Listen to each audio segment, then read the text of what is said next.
Assalamualaikum warahmatullahi wabarakatuh. Kami dari kelompok Waalaikumsalam. 12 akan mempresentasikan tentang desain kurikulum link and match pada pendidikan vokasi sebagai solusi pengurangan kesenjangan keterampilan tenaga kerja. Ada latar belakang yaitu tingginya angka pengangguran lulusan pendidikan vokasi masih menjadi persoalan serius di Indonesia. Padahal, dunia industri justru mengalami kesulitan dalam memperoleh tenaga kerja yang sesuai dengan kebutuhan. Kondisi ini menunjukkan adanya kesenjangan keterampilan atau skill gap antara kompetisi lulusan dan tuntutan dunia kerja.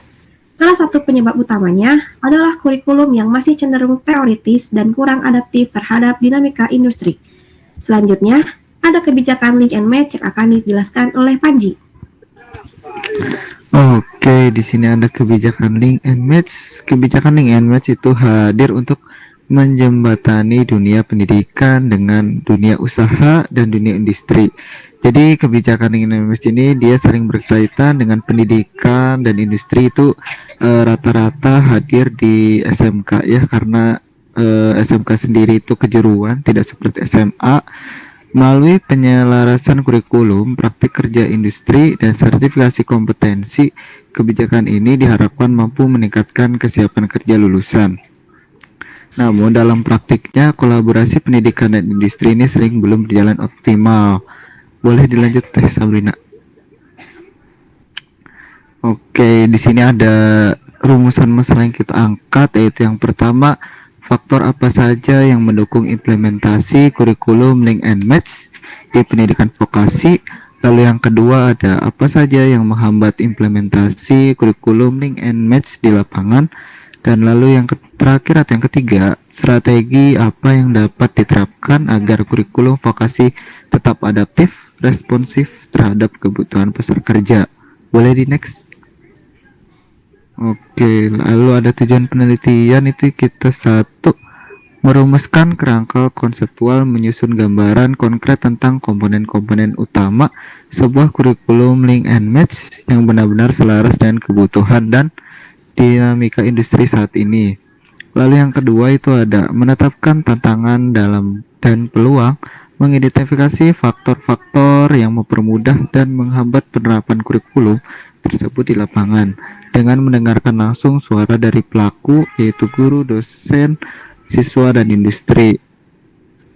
Lalu yang terakhir, menyusun strategi pengembangan menghasilkan sebuah draft strategi atau rekomendasi yang dapat ditindaklanjuti untuk mengembangkan kurikulum vokasi yang lebih luas responsif terhadap perubahan pasar kerja di masa depan.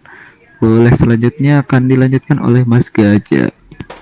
Nah, di sini kita untuk metode penelitiannya sendiri akan menggunakan pendekatan kualitatif dengan SLR, di mana metode ini tuh dipilih buat mensintesis berbagai hasil penelitian yang sudah ada. Nah, di sini kita mengumpulkan beberapa artikel-artikel terdahulu yang membahas yang pembahasannya sejalan dengan pembahasan yang akan kita angkat sekarang. Nah, berbagai hasil penelitian terkait implementasi kurikulum link and match khususnya pada pendidikan vokasi di Indonesia dalam rentang tahun 2020 sampai 2025. Jadi di sini kita fokusnya di sekitar 5 tahun terakhir untuk perilisan jurnalnya, dan itu kita akan kumpulkan terlebih dahulu sebagai bahan literatur yang nanti akan kita review secara sistematis. Boleh di next. Nah, berdasarkan metode penelitian SLR tadi, hasil kajian ini menunjukkan bahwa keberhasilan link and match itu sangat dipengaruhi dengan komitmen kemitraan dengan industri, kesiapan fasilitas sekolah, serta peran aktif guru. Kurikulum yang efektif itu ditandai dengan sinkronisasi kompetensi dengan industri, interaksi soft skill, dan penerapan pembelajaran proses produksi seperti teaching factory. Jadi sebagian besar keberhasilan link and match ini memang dipengaruhi oleh komitmen kemitraan dengan industri.